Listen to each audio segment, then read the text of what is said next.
Sean, hey, how are you? Hey, how's it going? Hey, nice to talk to you. Very nice to meet you. And of course, I love the shirt, and and I did love the video you just got done doing too for the Holga 120 pan. Oh yeah, I got it right here. I've got my Yep. I got my 3D version, which is almost exactly Oh, the same. oh, nice. I want to get that 3D version at some point.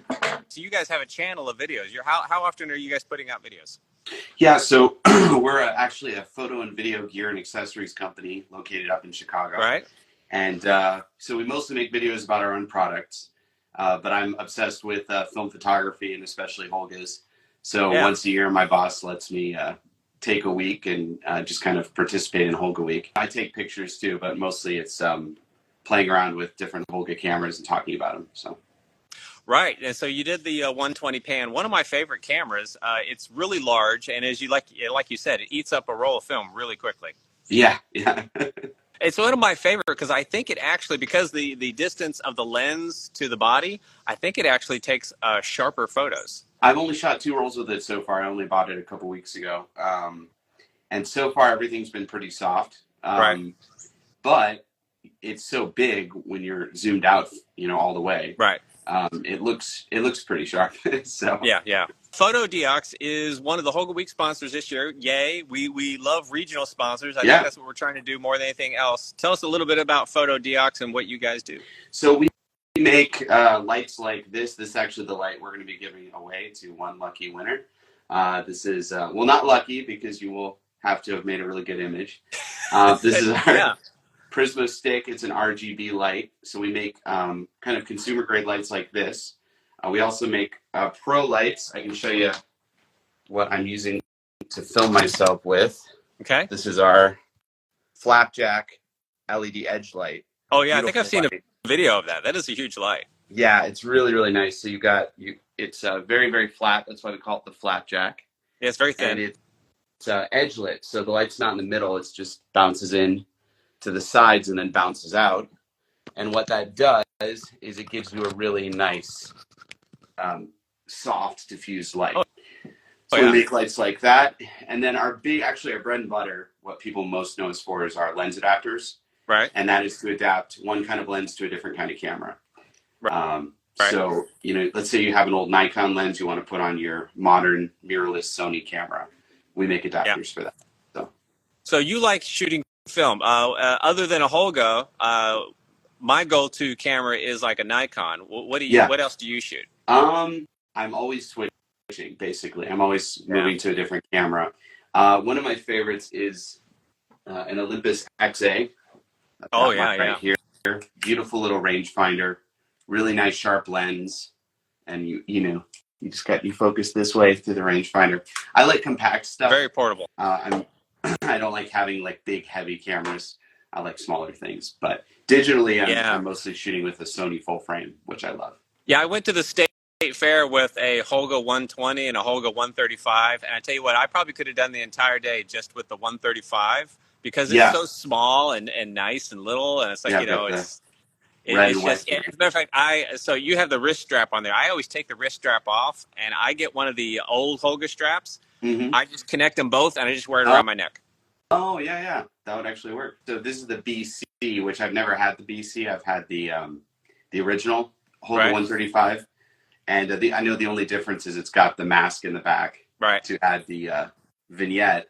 But I made a video about this that's going to go live Oh, tomorrow, excellent. where I take a look at it and compare it to the original. And it's the same camera. Right. So It's just if you one guys has a are mask in it. following along, as soon as he pushes that video out, I'm probably going to say, "Hey, go check out the video." Oh, cool. Sean's videos are good. Yeah, you and the rest of the guys are putting out some nice videos over there, and they're worthy of watching. You can learn some stuff. Lots of different products that you probably don't know about. Go check them out. It's lots of great stuff there. Holga Photography is great in available light, but you can always use constant source lights too. Right. I know strobes can be a bit tricky with Holgas, just because the hot shoes aren't super reliable. But with constant source lights, like what I'm using to light myself, if they're bright enough, you can actually get good results with a Holga. Obviously, Yeah. something small and compact like this, if you're shooting ISO 100 film, it's not gonna be that bright Yeah. unless you shoot with bulb mode, which you can. If you put your Holga on a tripod, you can definitely use bulb mode Right. if you're in dim light. But Some of our brighter, more powerful constant source lights you could actually use to light portraits with a Holga. Whenever I buy my Holgas, I always prefer them to actually have an onboard flash. Oh, yeah, yeah. And I know a lot of people poo-poo that says, well, it's not a very powerful flash. It's like, well, normally when I'm using it, I'm not that far away. So. Yeah, yeah. No, for portraits, for close-up portraits, for the one person or the three people, the flash works. When you get to the larger group of people, the flash starts to not work as well. Do you guys do any photo walks, or do you go on any up there? So we just actually started doing photo walks. Actually, last Saturday was our first Fotodiox photo walk. Okay. Where'd you guys go? It was, to demo our lights. It was in downtown Chicago. Okay. We had a model, and we brought some lights with. It was a free event. I think everyone was shooting digital, but we'd totally be open to people shooting film too. We're also involved in a group called Beers and Cameras. There's a new branch in Chicago. Right. So we've been going with them a couple times, which has been fun. Beers too. So and Cameras. I think we have Prints and Pints down here. Nice. Yeah, Beers and Cameras is not one or the other, but every event I've gone to has been mostly film cameras. Oh, okay. So I think that group tends to be more film photographers in Beers and Cameras. There's always this brotherhood of I must do things the hard way, and we must get together and have some coffee or tea or a beer. So there's something about film where you only have so many shots, when you only have 12 shots in your camera. So I'm looking for those perfect shots, and I think maybe that fosters a little more hanging out with a group because you're not just snapping away constantly. It's not as stressful. I think when you have a digital camera, you're more stressed because you feel like, oh, I could be shooting nonstop. Yeah. Your finger never gets off the button. Yeah. I went to the Grand Canyon last year, and I specifically took a film camera because I did not want to bring home 1,000 pictures of rocks. Yeah. Got my Holga collection down here. Quite a nice collection. Not all my cameras, but a lot of them. This is the worst camera ever made. The Holga Digital. This is the one camera that I don't like. Every camera I've met, I found something to like about. Yeah. I have nothing that I like about this camera. It's terrible in every way. I have one too. And in their defense, they did make a crappy camera. That's true. That's true. For me, it's the shutter speed. You hold it, you take it, you wait. Okay, done. Then you pull it down, and it takes a picture as you're lowering it. Yeah. I haven't experienced that kind of shutter lag since the early 2000s. Yeah. Oh, I love it. Look at this. Been collecting for a very long time. Box cameras. Is that a movie camera there? Looks like you're collecting every color of the. Are those what are those box cameras upstairs? Those are the. It starts with an S. Yeah, the Imperial flash cameras. Okay, yeah.